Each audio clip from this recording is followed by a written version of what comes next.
దేవుని యొక్క సన్నిధిలో దేవుణ్ణి అనుభవించగలిగే వారిగా ఉండాలి. ఆరాధన అనుభవించగలిగే వారిగా ఉండాలి. వాక్యం అనుభవించగలిగే వారిగా ఉండాలి.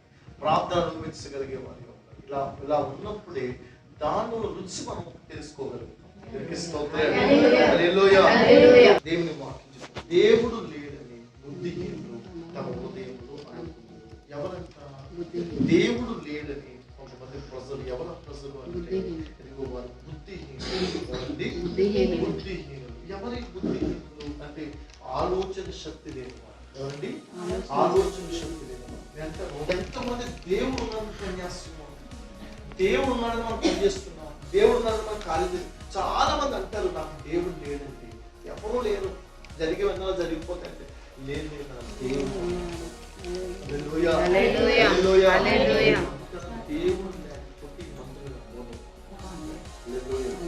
దేవుడు లేకపోతే మనం ఏమి చేయలేము. దేవుడు లేకపోతే అసలు ఎట్టి పరిస్థితులు ఏ విధమైన కార్యం జరిగింది. ఎవరుందంట? దేవుడు లేని బుద్ధిహీనులు తమ హృదయంలో బుద్ధిహీనులతో ఉండిపోతున్నారు. బుద్ధిమంతులు లేరు, బుద్ధిహీనులు లేరు. బుద్ధిమంతులు అంటే ఏం సిద్ధపరచుకున్నారంట? వారంటే ఏం చేసుకుంటారు? వారు రాకడకు పెళ్లి కుమారుని ఎదుర్కొంటూ వారి భూమిను సిద్ధపరచుకున్నారు. బుద్ధి లేని వారు దేవుని మందిరానికి వచ్చిన తర్వాత మీరు సిద్ధపరచుకోవాలి. దేవునికి మహిమ కలుగుతుంది. బుద్ధిహీనులు చెడిపోయినవారు. ఈరోజు మన ఆలోచనలో ఎంతమంది ప్రభుకి ఇష్టంగా ఉండగలుగుతున్నాము, ఎంతమంది ప్రభుత్వం సావాసం చేయగలుగుతున్నాము, ఎంతమంది దీవెనకరంగా ఉండగలుగుతున్నాము అంటే మనలో చాలా మంది ఆలోచన చెడిపోయింది. ఆలోచనలు చెడిపోయి మంచి భక్తి పనులుగా ఉండాలి. మీ జీవితం జీవితం మారాలంటే మంచి భక్తి పనులుగా ఉండండి. దేవుడే మీ జీవితాన్ని ఆశీర్వాదకరంగా మారుస్తాడు. దేవుడికి ఇష్టమైన వాటినే చేయండి. మీకు ఇష్టమైనవి దేవుడికి ఇష్టమైన ఎవరు ఉంటాయి వదిలేసుకోండి. అప్పుడు మీ బిడ్డల జీవితాలు బాగుంటాయి. దేవుడి నామం మన సంఘాలు బట్టి పరలోక రాజ్యము తమ దివిటీలు పట్టుకుని పెండ్లి కుమారుని ఎదుర్కొనుటకు బయలుదేరిన 10 మంది కన్యకలను పోలి ఉన్నది. వీరిలో 5 బుద్ధి లేని వారు, 5 బుద్ధి గలవారు.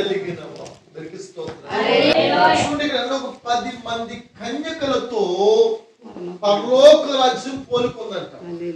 ఈ 10 మందిలో ఎవరు? ఒక 5గురేమో బుద్ధి కలిగి ఉన్నారు, ఒక 5గురేమో బుద్ధి లేని వారై ఉన్నారు. ఇది సంఘానికి పోలికగా ఉన్నది. దీనిలో కొంతమంది బుద్ధి కలిగిన వారు ఉన్నారు, కొంతమంది బుద్ధి లేని వారు ఉన్నారు. సంఘములో ఎదుగో ఆయన ఎదుర్కొనుటకు, ఎవరిని? దేవుణ్ణి ఎదుర్కొనుటకు కొంచెం సమయం పడుతుంది. కానీ సమయం పడుతున్నప్పుడు ఈ సమయంలో చాలా మనం సిద్ధపరచుకునే వారిగా మనం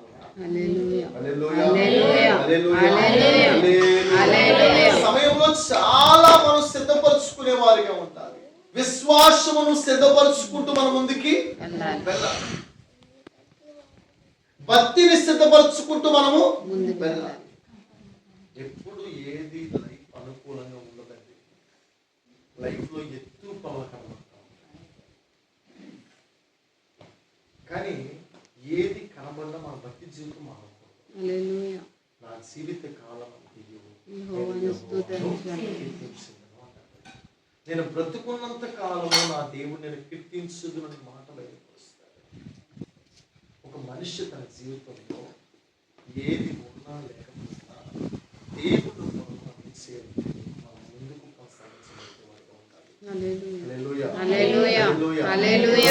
చెప్పే మాట భక్తి జీవితంలో మార్పులు ఉండకూడదు. భక్తి జీవితంలో మార్పులు ఉండకూడదు. సుఖాలు వచ్చిన దినాలు ఉంటాయి, కష్టాలు వచ్చిన దినాలు ఉంటాయి, అందరూ మెచ్చుకున్న దినాలు ఉంటాయి, అందరూ అసహించిన దినాలు ఉంటాయి, అందరూ వేళాకోళం చేసిన దినాలు ఉంటాయి. ఏదేమైనప్పటికీ దేవునిలో మాత్రం మన జీవిత కాలం అంతా కూడా దేవుని కీర్తించేవారు.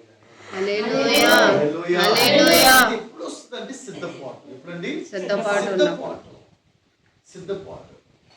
సిద్ధపాటు. మన జీవితంలో కొన్ని లోట్లు వస్తా ఉంటాయి, కొన్ని పరిస్థితుల్లో. నేను నా జీవితంలో ఒక మాట చెప్తాను. నా ఐగా ఉన్నంత కాలం మా జీవిత పరిస్థితులు లేరు. సడన్ గా నా జీవిత పరిస్థితులు మారిపోయినప్పుడు ఈ రోజు ఇలా ఉన్నాం కాబట్టి మీరు అందరం మెచ్చుకున్నారు. పాస్టర్ గారు మరి భలే చేసుకుంటున్నారండి, భలే కట్టుకుంటున్నారండి, భలే మంచి పరిచయం చేస్తారు. ఇలా ఈ క్రమంలోకి వచ్చాం కాబట్టి నేను నా వేరే క్రమంలోకి వెళ్తే ఎలా ఉన్న పరిస్థితి ఇంకోలాగా ఉంటది. అంటే చూడండి, ఒకవేళ నేను నా కుటుంబంలో వ్యక్తిని కోల్పోయిన తర్వాత ప్రభు నాకు ఏం చేశాడు అని నేను అనుకోవడం ప్రారంభిస్తే, లేకపోతే ఇంకా నాకెందుకులే ఈ ఉద్యోగం చూసుకుని వెళ్ళిపోతే బాగుంటది కదా అని అనుకుంటే, దేవుని కొరకు బ్రతకాలని తీర్మానం చేసుకున్న తర్వాత ఎన్నో ఇబ్బందులు పడ్డాను. కానీ దేవుడు వదిలేదా. దేవుడు ప్రతి పరిస్థితుల్లో ఆయన ఏంటంటే తోడు నడిపించుకుంటూ గమనించాల్సింది, ఎప్పుడు ప్రభు మనం వదిలేయడం, ఎప్పుడు వదిలేయడం. నేను అంటాను, మీరు మీ జీవితంలో మీరు ప్రభావితం చేసేవాళ్ళు. 10 మంది కన్యకులు వారు అయ్యా ఉన్నప్పుడు ఆ 10 మంది కన్యకులు ఒక 5గురు ఏంటంటే సిద్ధపాటు కలిగి. ఎంతమందికి సిద్ధపాటు ఉంది? ఎంతమందికి సిద్ధపాటు ఉంది? నేను అంటాను, మనం క్రమముగా ఆంచి భక్తి చేయగలిగితే మన వల్ల కొన్ని 100 మంది మార్చుతారు. మనల్ని బట్టి ఖచ్చితంగా మంచి భక్తిగా బ్రతకడం, పరలోకం వెళ్తాం. హల్లెలూయా.